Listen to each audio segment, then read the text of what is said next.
I'm in. All right. Wow, long time no see.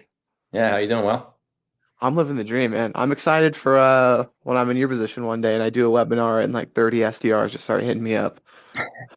it's fun. I always wanted to do webinars when I was an SDR years ago, and now all of a sudden I'm doing them, and it's kind of surreal that moment to be asked, "Hey, can we pick your brain? Can we come talk to you about some stuff?" So very honored to be here. Thank you. Is the grass greener on the other side? No, I mean I'm going to be honest. You're only going to take on more problems, more responsibilities. I mean, look, upward momentum's great, being leadership is great, but it's not. There's no greener grass anywhere. You're always going to have Oh your yeah. challenges and everything. So. I think It's I was gonna say I think it was Jay-Z who said like more SDRs, more problems, right? Exactly. And now I have like 60-ish. So we got a lot of SDRs on the team. Oh my God, that's a lot of spiff money right there. Yep. Yep. A lot of spiff Oh, money meetings. It's been a great scale at Datadog the last 2.5 years, but crazy too to see how much we've grown. that's very cool. We'll give it a minute or so, just let people roll in here. I need to look up what a Dak Prescott GIF is, but maybe that's something I'll do as next steps. Let's see here. We'll give it a minute or so. Looks like we got people still rolling in here. Um, let's see here. You going on any more trips this winter, Neil? Or No, I'm going out to Denver just for the holidays. My let's in-laws go. are out that neck of the woods, but no more international travel for me. We've been Mexico City, Africa, Ireland all this year, so we're keeping Oh that my gosh. quick. Yeah. What would you say is your number one headache reducing trip while traveling? Hmm. Number one, sorry, the question was number one headache reducing. Headache reducing trip while traveling. Yeah. Yeah, yeah. Well, for me, to reduce anything when I'm going on traveling, like I think two things. One, I try to sleep and try to like make sure that I'm well rested. But also, when I leave work, when I go on PTO, I want to make sure that I got a good game plan when I'm coming back, because nothing is worse than walking in on a Monday, absolutely no idea where I'm at. Like just being able to kind of prepare and get all of my teams aligned on what I need them to accomplish while I'm out of office is always going to make me just enjoy the PTO better, no matter how much I got to travel, where I got to go, or what sleep deprivation I might have. Get in there. I love it. Well, hey, speaking of sleep deprivation, welcome everyone. Welcome to the chat. Really excited to chat with Neil today. Just would love to take a quick poll. I see the chat's already starting to pop. Um, just want to see who's already here today, as long with a quick icebreaker. What is one skill or experience that you think is crucial for an SDR to make the jump to a successful AE? Just so Neil can understand who's in the audience as well, to tailor our questions. Like, pop your answers in the chat below. Like, what are your job titles as well, and kind of where you're coming from. So, Neil, what do you think is that one experience that is helpful for SDRs as they go for promotion? Yeah, it's tough to say one experience. It's tough to think of like one skill set to really make sure that an SDR is going to be able to make that jump. To me, though, I think the thing that I reflect back upon, like knowing that I've had a number of SDRs go through promotion under my organization, is really a true understanding of the industry that you're selling into, right? So we're in the observability market, and everybody's building applications, everybody's going to the cloud. Like all these buzzwords are out there, and you can be a great seller, but if you don't understand what the value of investing in the cloud and understanding why observability and that infrastructure and building those applications matter, you're not going to be able to consult or really have a conversation with your client around their business needs and how they're leveraging that technology. So a lot of like that value-based understanding of the industry and the world we play in at Datadog is fundamental for SDRs to understand as they go up into the AEC. We can always teach your product. We can also always get better at the internal things, but it's the external understanding of the landscape that I really think, separates a good SDR from an SDR that is showing their AE mindset, showing their skill set in that seat. Wow, that was way more detailed than I even thought. So that's great. Before we get into it, just wanted to cover a little bit of housekeeping here for just for anyone. If you have any questions for Neil and I, feel free to throw them in the chat or the Q&A. We'll actually bring them in, and if you see any questions that stick out, just react to them just so they pop up. We'll have about 30 minutes here between Neil and I, and we'll just save the last bit for you can ask Neil any other pressing questions, and we'll send out the recording and templates of the call after the fact. Just a quick intro on my end. My name is Will. I head up sales dev over here at Champify. I get the pleasure of making cold calls and using our own product to build high converting pipeline just by tapping into our familiar users and new hires within our accounts. If you're curious to learn more, if there's a request a demo button, probably at the top around here, and I'll give you a call and maybe shoot you an email. Really excited to introduce our guest today, Neil. He actually leads over 60 SDRs and was promoted a large number of them. I think it was around 48. And has made it to Africa and back and several other places that I didn't know about. Neil, I'll kick it off to you. Feel free to add everything I missed about yourself and your role. Kind of dive into your team as well, where you're at now and what your focus is in terms of segment, outbound mix, etc. Yeah, I'm happy to give that. So just context background for everybody here. I started as an SDR at a company called Acquia. I was in the seat coming out of school and doing cold calls, emails, understanding accounts, and really working towards that inside sales rep as my first initial career path. Fortunate enough to get into management early, and I came over to Datadog and was an SDR manager, directly overseeing eight members of that team. And 5 years later, I'm now director of enterprise business development, sales development here at Datadog out of Boston. So we run and align with all enterprise and mid-market account executives east of the Mississippi, covering Southeast Canada, New England, New York. I run the LATAM team as well. And we are supporting any company that's between 1,000 and 5,000 or above employees that are looking to observe their cloud infrastructure and understand how their applications are performing. So my team is I oversee 6 managers. Each one has about 7 SDRs on their team. And I am responsible from everything to make sure that we're hiring and we're bringing in the right talent. We're developing, we're training that, and we're driving the results in the meetings that we need, all the way down to ensuring that my managers are developing these reps to be strong AE candidates for our internal pipeline. Aligned with, a number of different BUs internally, from enablement, recruiting, enterprise sales leadership, product marketing, even to sales ops, marketing ops, et cetera, teams behind the scenes to make sure that we're cleaning up efficiencies, making our tools easier. Ultimately, having SDRs not sit in Salesforce and do a lot of manual work, so you guys can hit the phones, you can they can go out, they can go sell, find new meetings for us. I love it.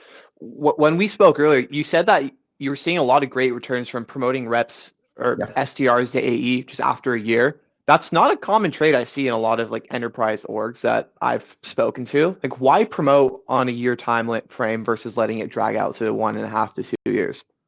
Yeah. One, I think, we benefit from, at Datadog, we've been scaling for the last 5 years. So we have been in, I don't want to use the word hyper growth because I think it's a little buzzy, but that's the truth of the matter is we've been building our inside sales teams, our commercial teams, mid-market, enterprise across the last 4 years. And with that comes expansion into the SDR teams, and we had to build this and scale to make sure that we can support it.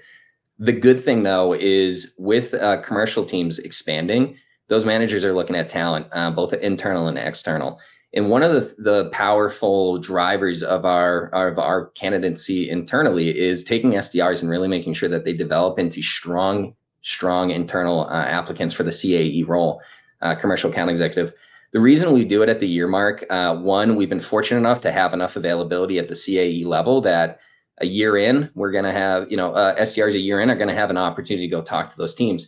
The other thing that we're noticing is due to the way that we've ramped and the way that we've kind of created our enablement cycle, a lot of our SDRs are hitting that 9-month mark and starting to show signs of thinking like a commercial account executive.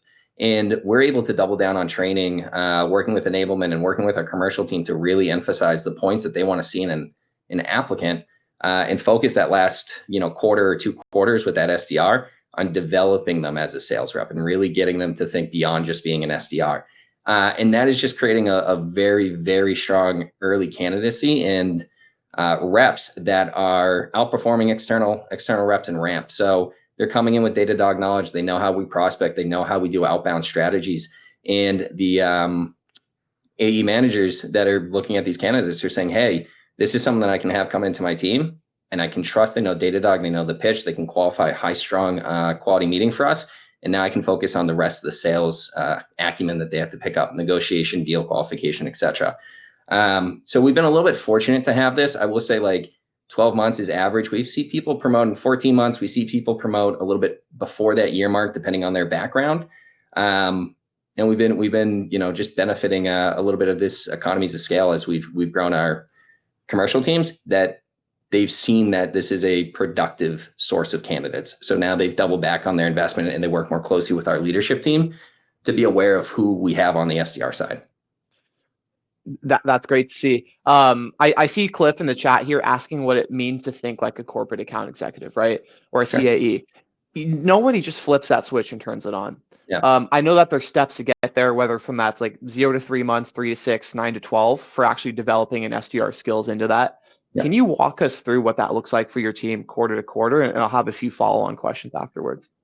Yeah, for sure. It's a great question. The way that we do it here at Datadog, the way that we've structured our kind of development for SDRs is the first 3 months is a ramp period, ramp quota, everything like that. You're going through your first 2 weeks of onboarding, a lot of orientation, classroom settings. And then the next 2 weeks are getting into actually doing the job itself, getting into the SDR world, prospecting, outbounding, et cetera. In our first 3 months, our goal is to make you an independent SDR. And what I mean by that is if your manager goes on PTO, you should be able to execute from Monday through Friday without necessarily getting guidance from your manager on what you should be doing on a day-to-day basis and how you should be successful within your book of business as an SDR. So we really want you to be at that end of the 3 months, have an organized routine and operating rhythm on prospecting, account research, outbound activities, setting meetings, being able to close those meetings, and transferring those to account executives. For the next 6 months is kind of phase 2. What we do here is try to make you the strongest SDR you can at Datadog. So this is where we're going to do a lot of coaching on areas and weak points we're pulling from data. So we track all our KPIs. We're not necessarily saying, hey, you're not hitting KPI targets. What we care about is conversion rates. So the first 3 months gives us a little bit of a baseline. And then over the next 6 months, we continue to advocate and track that and compare it month to month to month on how your connect rates are going, how your open rates are, what your response rates are, right? All the things that we can influence you to be the strongest SDR you can be, understanding, and then setting the strongest high quality engagements that you can. Throughout this, we're engaging with your AEs. We're getting feedback on meetings, the outcomes of those meetings, how they're, how you're helping with account plans, and helping get you exposure into more strategic conversations and one-on-ones. So you're not just showing up to an AE and saying, hey, here's what I booked for you last week. Kind of what do you want me focused on this week? Great, let's go after it. And then you separate. But you're coming to that conversation with insight from your outreach, from the discovery calls, and helping shape that go-to-market strategy. AEs will then open up more and more of that account plan, more and more of the contacts that we can go after. And that allows an SDR to start thinking beyond just a meeting setting and looking for that qualification of that discovery call. Around month 9 is where we start to really introduce not only a mini demo certification where people are going through learning how to present Datadog, but also command of the message, which is our sales methodology and our framework. And that's really where we're starting to double down on that kind of thought process and the SDR seat. We're analyzing discovery calls. We're reviewing kind of the meetings that they set up. What do we have here in the methodology? What do we know of? And if we don't, why? And coach on how we can understand and find that information through our cold outbound efforts. If we do this correctly, SDRs no longer just sit there and say, hey, I have a number of 13 that I have to make. I'm booking meetings just to book meetings and set appointments, but really start to dig into pain and qualify their calls beforehand. That is what that AE mentality shift is like, so that if they're in their own seat, when they're an AE, they know how to set 13 meetings a month that are high quality engagements that are leading to next steps, that are leading to actually opportunity generating motions, not just setting educational calls and kind of unsure if that's going to be something that actually progresses into a meaty or fruitful opportunity for us. Wow. That was that was really deep.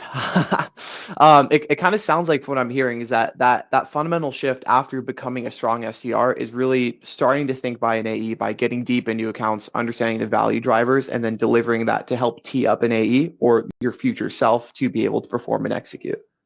Exactly.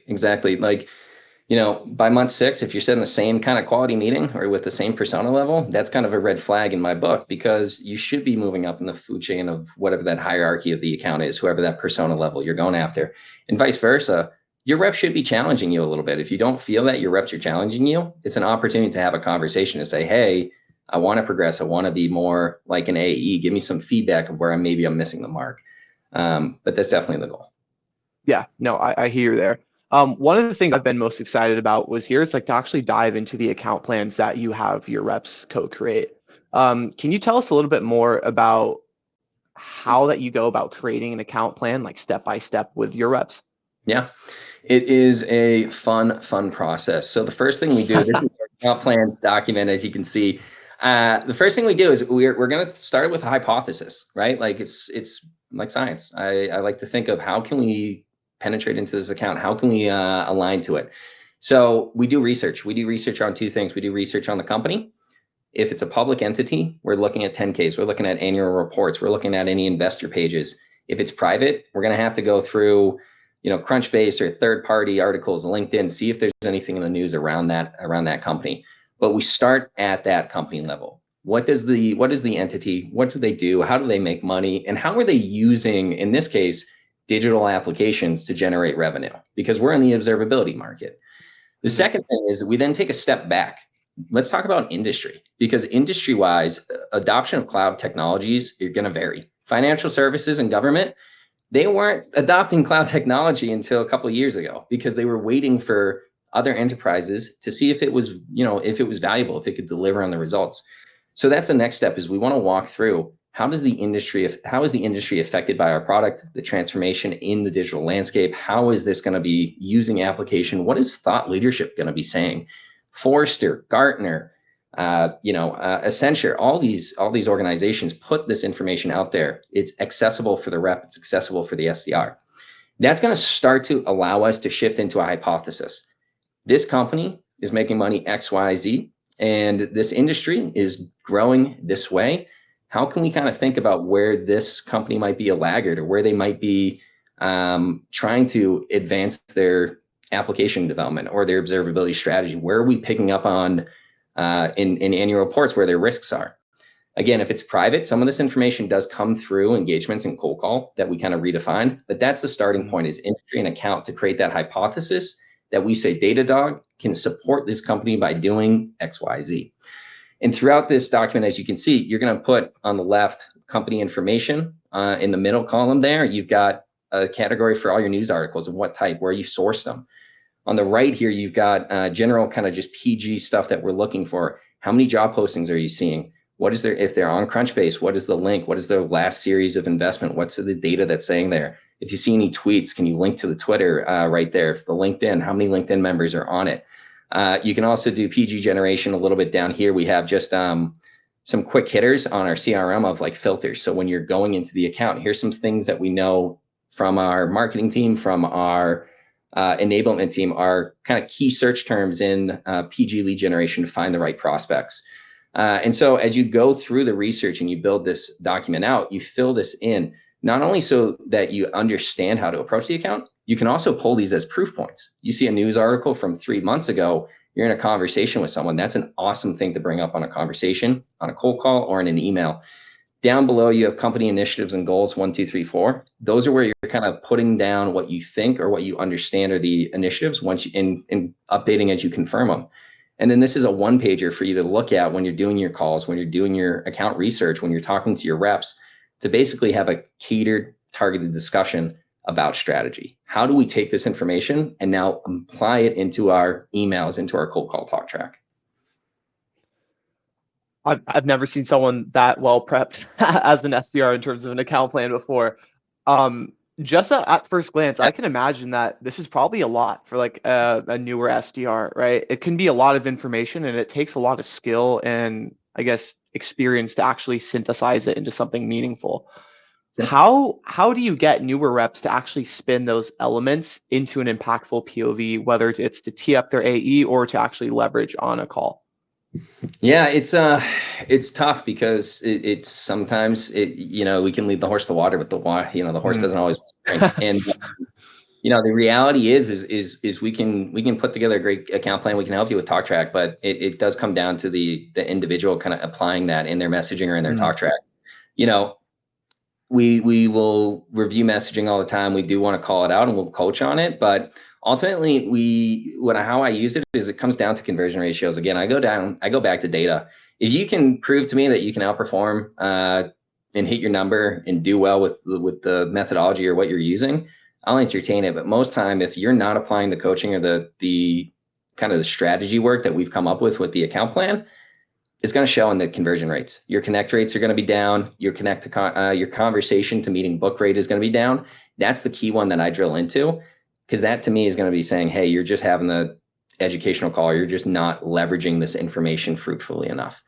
To train on that though, cold call practice, role plays in individual one-on-ones, or even I'll grab a rep, we'll grab a room and we'll just sit down. We'll do cold calls together. My managers do this all the time. We'll be on speakerphone. You call, I call, you call, I call, and we'll just get feedback. We'll just coach on it right then and there. I find a lot of times it's just confidence building. No, that is good to see. I also really like how you prioritize the outcomes. Whereas like, hey, if you're doing it this way, keep doing it, right? But I can imagine for the average rep, I think what would be kind of interesting to understand. I think Josh asked us in the chat, like, how do you go about scaling this along with other activity? I can imagine there's a lot of time management skill there. Sure. How many of these on average do you see being done weekly, and what are some of the activity targets that are set along with this? Yeah, so our activity KPIs a day are 100 KPIs a day. Okay. We're roughly broken down to 60 calls, 40 emails, though I let my managers again kind of adjust that as they see fit for their teams and their strategies. So some SDRs are 50-50, some are 60-40, 70-30. That's a really important question though. Like, how many account plans, how do you do this? And the truth is you can't sit down and do an account plan like this. It will take you 3 hours to kind of get to a finished state. So this isn't something that I want SDRs to work on for 3 hours a day and then, oh, you're scrambling to do everything else in your job. It's actually a daily routine for 30 minutes. And that's actually how you have to look at account plans and prospecting, in my opinion, is you have to create an operating rhythm where each day you've got a 30-minute window to do admin work, whether that is Salesforce cleanup, account planning, prospecting, etc. So to walk you through how I did it as an SDR, actually on Mondays, I would take my 30 minutes and determine what are the account plans that I have to build out. What are the, what accounts that my AEs want me to focus on that I don't have a solid account plan. I take 30 minutes to find that, spin up like a document, the template like this, just get it all organized. And then I move on and focus on whatever campaigns I have in motion right now. Because unless it's starting day one, you should have outbound cadences going. You should have something in sequence. On Tuesdays, it's picking 2 of those accounts and spending 15 minutes and just doing the account initiative research, right? Like, what is the industry? What is the account research? Trying to set a timer and get as much of that information as I can. Wednesday, 2 more accounts. Thursday, then it's now going through job postings, right? On all the accounts that I can. Again, setting myself for 15 minutes to account focus. I would do that throughout the week, and I would just build upon it each and every day. And what you have to get in the habit of is talking to your reps about, hey, what account plans do you want me to work on in 2 weeks? So you give yourself a lead time to work on the admin work behind the scenes while you have something in cadence. When you're first starting as an SDR in month 1, it's the most hectic. But if you do a good job with this, then you've got your current accounts that you're working, and you've got your future accounts that you're going to be switching targets to or switching attention to. And those are the ones that you start to build out 2 weeks ahead, 30 minutes a day, contributing to this. As you then start to work the accounts, this is a living document. That's the key. It doesn't go away. It's not, hey, we're done. Now we just do motions, we do outbound, and that's it. As you discover information on your outreach that confirms hypothesis or maybe changes it up, you should go back and you should edit this in real time. So it's really about time management and organization, just carving that time out, but also being diligent that it's you don't overextend, you don't spend all day cycling through the strategic work. Totally. I think a lot of people in the audience specifically can say like, hey, why is it even worth doing this? And like I can even speak from experience. When I was super well researched and actually had a plan on an account that I wanted to go after, the difference between that CXO picking up and giving you a shot because of the research you've done is night and day, right? It is that one thing that catalyst to a deeper conversation that they wouldn't they wouldn't entertain prior. It establishes trust with the prospect. It also establishes trust with your AEs. If you're showing up with something like this and you're like, hey, this is where I'm at, a good AE should basically turn around and help you develop this as well, or give you feedback on what is correct, or where you might need to kind of go back to the drawing board slightly. But yeah, it builds confidence, and then it builds trust internally, externally, allows you to book better meetings, have better conversations and engagements. I love it. I love it. So around like the 6 to 9 months range is kind of when you mentioned you start bringing in the command of the message. You're bringing them into different sales frameworks, letting them do the get deeper in there with qualification and criteria.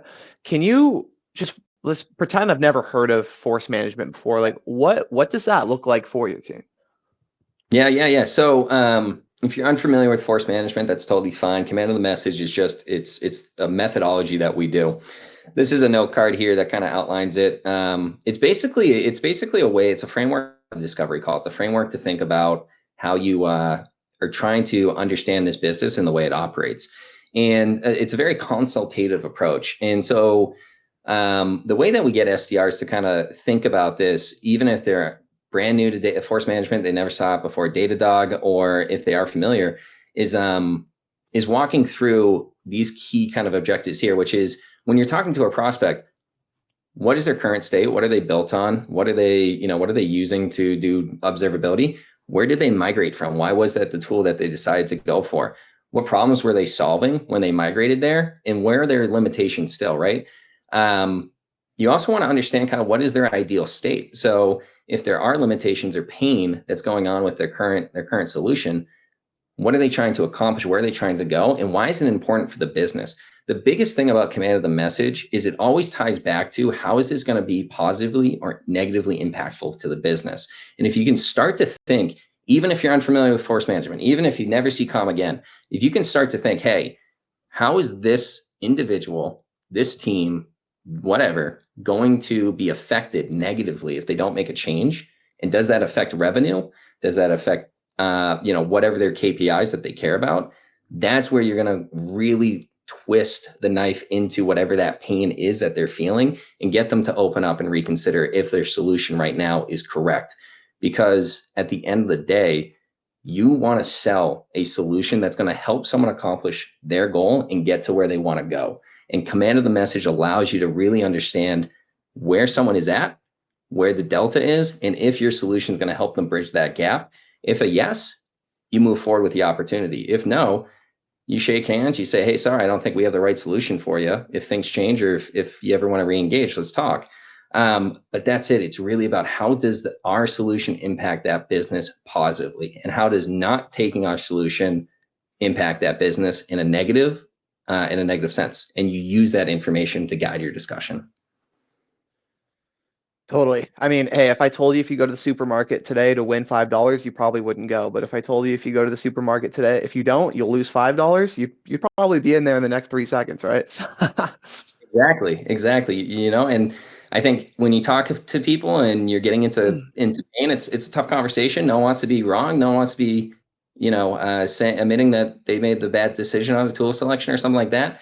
But that's exactly the way you need to frame it, is like, look, ultimately, this hurts the business in some kind of capacity. And if you can tie metrics to it, you're gonna get a good fruitful discussion. Very, totally. It seemed like really developing the command of the message with force management was one of the critical points to actually getting a rep or getting an SDR to properly qualify a meeting to pass it along to AEs. Like, how do you even get an SDR prep to do that? Like Datadog has, from what I saw, like 20 plus products. Like that seems like a lot. How do you get SDRs to be able to handle that on the first call? Yeah, I continue to go back to value-based. Value-based messaging. It really comes down to understanding your company's unique value drivers, right? And how they, what pains are associated with them and how you overcome those outcomes. I really think that if you want to be a strong tech sales rep, you need to be consultative, almost under more of a trusted advisor for your company and what your solution offers. And as an SDR, you do not need to be super technical at Datadog to have these conversations. You need to understand, again, the industry and why they're looking at digital in cloud. And also, how does Datadog provide value to those industries, to those challenges that those companies might face. So that's really the way that we kind of get SDRs to build confidence. And when they get into the technical discussions, We teach them just how to overcome those objectives if they don't have a good answer, if they don't feel confident in their ability to articulate about one of the SKUs. That's actually easy to navigate is, hey, that's a great question. I'm not the most technical. Let me jot that down and circle back with an email. And it's a great follow-up leverage point. But let me ask you this, Will, why are you asking about that capability? Why does that matter to you? If we can get the SDRs to understand why that matters, well, now we know the value of why they're curious about that, and we can now have a really good discussion. 100% there. No, I see that. I feel like finding the reason behind the question oftentimes gets you farther because sometimes people will just say, "Oh, that's great," and then I'll talk to you another time, right? But if you can actually tie to that reason why they're asking, it helps propel you into the next step, or which you probably wouldn't have gotten to otherwise. Precisely. Totally. I actually had a quick question here for you. What do you see? And I think like SDRs and AEs have always had like different relationships, and it's always been one off on a case by case. Like, what do you see as best practices to nail like the SDR to AE relationship, so that it's beneficial to both to the AE and the SDR? Yeah. First off, it's a partnership, and you have to understand that as an SDR, just like they have to understand that as an AE. And I think too often, SDRs, sometimes we have misalignment when it comes to whatever quota bearing activities. So I know there's a lot of contention sometimes with a sales accepted lead or an opportunity between an AE saying, hey, it's a little bit premature, and an SDR saying, no, I hear pain, I hear the qualification metrics, I think it's ready to go. And so I think it's open dialogue and communication, honestly, is the number one thing. And as an SDR, look, you gotta know that sometimes you're gonna miss the mark, and that's a learning opportunity. It's not a bad thing to have some meetings be qualify out. I think that's actually a little bit of a maturity on an SDR. And so the partnership piece is huge, but also just when you guys when it feels like there's tension, is getting on the same page and opening up that dialogue of communication. You had a few misses on your last couple of meetings, break it down with your rep. Hey, let me, and the best way to do this is regurgitate the discos or the meetings that you're setting to the AE. Hey, Will, this is what I'm hearing on the last calls that we've had. This is what we've covered. This is what I'm picking up on pain. This is why I'm excited about it. Correct me or give me your insight. Give me your perspective. Help me understand why you see this as in a different lens than me. And that open dialogue is absolutely critical for good AE SDR partnerships. That's what's going to allow you then to make sure you're not having misses or you're not frustrating an AE by setting up meetings that they're not expecting the quality or you're off the target. The other thing too is come prepared to one-on-ones. Come with ideas. Don't just be an order taker. I can't when I sit down with an SDR and they're like, I try to get their strategy and they're like, I'm just doing it because an AE told me to. That's the wrong answer. Even though we support, and again, as a partnership, you need to understand why the AEs want these as target accounts, and you should be bringing things to the table as well, saying, hey, I saw this article, or I heard this on on a cold call. What are your thoughts on this? How can we engage? Is this something that is fruitful that we can then take to improve our strategy? So meet them halfway. Don't just expect them to come and run that meeting fully. But that's how you build a strong partnership with AEs, and that's really how you make sure that you maintain that moving forward, is that open dialogue and that willingness to just be a good partner. 100%. We have a lot of questions coming up, so we're actually gonna start diving into those right now. One question from Varun. I've noticed that performance alone isn't enough to move up the ladder from SDR to AE. What other qualities do you see in SDRs that you promote? Yeah. Performance is necessary. You want to be a good performer. You need good performance to have the opportunities to open up. Yes. But there are soft skills, right? Networking and how you build relationships, what's your executive presence. I mean, all of this stuff is things that managers and myself as leaders, we look at SDRs. I think I can tell an SDR who is high performing, but maybe timid and reserved. They don't come off the same as someone who is maybe, a top 3 performer, but is just charismatic, has that kind of natural executive presence, can present in front of a leadership team, can hold their own in a conversation with the AE managers. So I think there's a little bit of that, that presentation that you need to kind of put together, that interview skill set, right? Like it is a little bit of that persona, that presentation that you have to work on. Other things though, like is curiosity, is technical understanding, is how did you overcome like tough situations? I think it really matters to AE managers in my experience, where I'm talking to someone, and if they're a SDR that can't overcome an objective or can't kind of be self-sufficient, and that's evident because as we have a dialogue, again, they've really relied on their AE to guide their territory or overcome objections. That's going to shine. That's going to shine through, and that's going to be a negative look. We want SDRs that are going to our AE managers and saying, hey, here's a challenging situation I encountered where my AE was on vacation and I was, dealing with an objection from a director and I didn't know how to do it, but here's how I navigated it. Here's how I used my resources. That critical independent thinking needs to be, part of your reputation, part of your brand when it comes to going out for promotion. Curiosity, picking the brains of reps, managers, understanding what they look for, how they're successful. That's another great attribute that people are looking for. Yeah, it seems like everyone has a tool shed available to them, but nobody has the curiosity to open. Not everyone has the curiosity to go and open and actually start using the tools within. Yeah. We have a question. Oh, go ahead. Sorry. Just one more thing that I thought about. Look, if you also want to make yourself a like key person for your company or for your sales team, go help your other teammates, right? If you're a great SDR, go give back, go help people out. Like, you don't understand how far that goes with leadership, knowing that, hey, not only am I hiring a solid SDR, but I'm hiring someone who's going to help elevate my team. That is key. 100%. We have a question here from Corey. What are the challenges and biggest gaps that are most common when SDRs are trying to go AE? Yeah, the biggest challenge or gap is I think the biggest challenge that I see with SDRs I promote is they come back to me about 6 months in the role and they go, I didn't know I still had to be an SDR.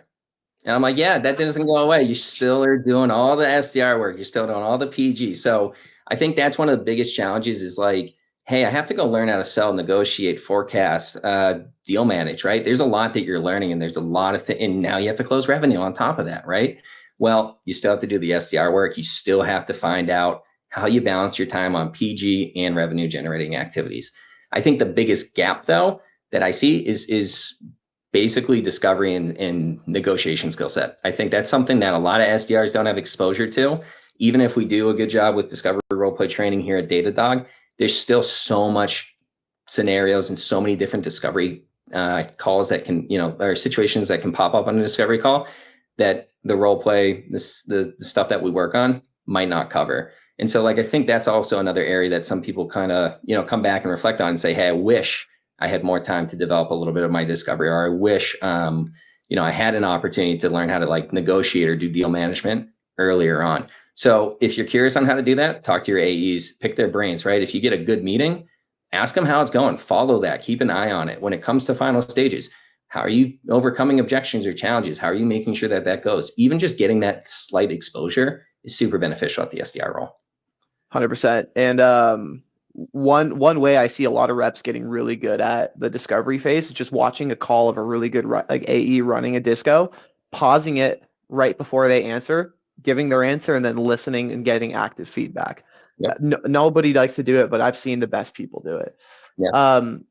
I have a combined question here from Josh and Ethan. What other KPIs do you set aside just from the 100 activities? Or do you have a conversion rate KPI from connect to book or email? And are these same across enterprise and mid-market? Yep. So we do have the same KPI activities across mid-market and enterprise. It just works right now. And then from a conversion standpoint, we're looking at 6% of calls should convert into conversations, and about 25% of those conversations should turn into a meeting. So 60 dials, that's about 5 convos a day. That's about 1 meeting a day is kind of what our expectations are. We look at open rates. We look at response rates. We also look at response to meeting book rate, because you can get a lot of responses that are negative. So we want to know exactly how many responses are actually turning into positive meetings. Outside of those kind of KPIs and digging into the data, we do look at like prospect added. We do look at a lot of it is just outcomes. How many meetings are you generating a day? How many meetings are you generating a week? And also, are those meetings that you're generating being captured? Are they converting into actual quota bearing activities for you? So that's a lot of like the KPIs we're kind of looking at. It is combined across mid-market enterprise. I do have a LATAM team, so their KPIs are slightly different because they're, I just don't see the same consistency with their numbers as the rest of the squad.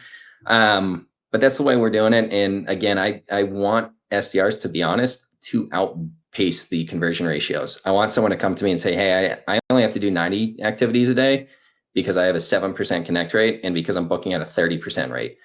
That's fine. You as long as you are hitting your numbers, we're getting the results, I'm fine with that. If you start to, slip a little bit, we're back up to 100, but that's just the way that I kind of have managed it.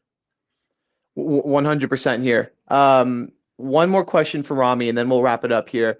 Do you recommend like any way to improve like negotiation or deal skills and other gaps on your own, besides kind of the one I mentioned? Or because a lot of people here have like, all right, some of them are at startups, maybe they don't have the resources that a larger company has. Yeah, I think if you have the ability to talk to your leadership and say, hey, what is where can I play and where can I take on more of that kind of role? That's definitely something that you can do. And I would encourage you to talk to leadership first before you just go and kind of have those conversations as a sales rep, just to make sure you're within bounds, within the way your organization wants to kind of have those motions run. And also, transparently, your manager might say, hey, it's not the best use of time, but let's look at a way to explore it more in the future. The other thing too is I think I network all the time. Like if I don't have resources inside my company, I'm reaching out to my peers, people I've worked with in the past. I'm just going out through LinkedIn on some people that I think could be helpful. I mean, Will, that's how this kind of it was a sales motion, and then it was a little bit of a conversation I think around the SDR best practices that led to this. But it was just networking that kind of connected us. And so I think if you feel that you don't have the resources, look externally. If you're at a conference, go talk to other sales reps. Just go pick the industry's brains. Go find some trusted mentors. Because I'll tell you this, even if you were at a company like Datadog that had 60 SDRs and 300 enterprise reps, you still have to ask for it. You still have to find those mentors and those people that are going to be willing to give you that negotiation deal insight. And not every AE that we work with will. The final thing I would say is outside of work, if you ever have an opportunity to buy a car or do some stuff like work life, bring your skill set in. You're learning sales. It's not just for your 9 to 5. It's something you can do every day in your your weekend life, your after work life. So if there's opportunities to kind of practice some of the stuff that you're learning in office, why not? 100%. Never split the difference. Comes into play at the kitchen table and at the car dealership, right? Yeah. Well, hey, we are. Yeah. Go ahead. I was gonna say I'm married now, but I used to use a little bit of my sales methodology on my fiance back in the day to level set kind of an agenda and a conversation. So I was practicing discovery when it came to wedding planning way back in the day. Seems like you have a reason for saying that.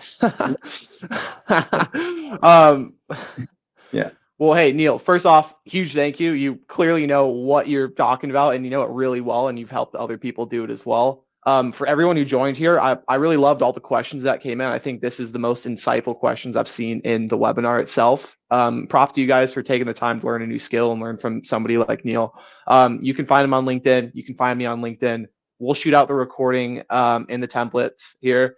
Hope everyone takes some time out of the day to make some cold calls here in December to tee it up and hopefully make some account plans too. So thank you, everyone. And thank you again, Neil. Happy to be part. Thanks for having me. All right. Cheers. Bye, everybody.